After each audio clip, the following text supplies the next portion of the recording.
So hey, what's up guys, welcome back to our channel Easy Guides, and today we're going to see how you can increase your snap score. So at first, you do not need to log in into your primary account. At first you need to open a secondary account by clicking on sign up,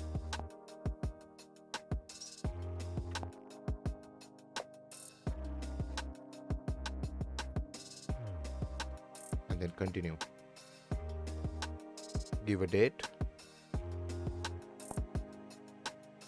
and then continue and set a password.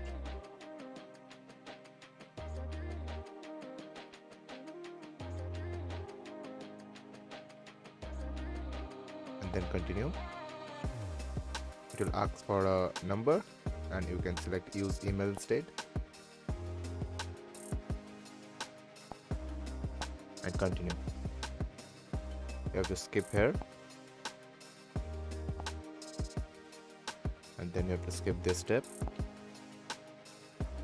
and it's done. And then you have to go to chats and you have to add friends and you have to click here for adding one friend.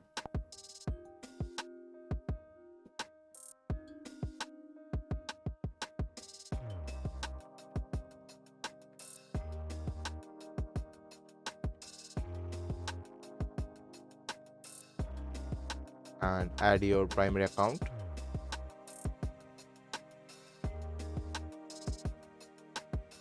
And then when you have added your primary account here, you have to go on camera and you have to select this option. It's called multi-snap, and from here you can add 8 snaps at once, and then you can send to your primary account from here, and geez, the snap score will be increased. So thank you for watching the video. If you liked it, please do not forget to subscribe and press the bell icon.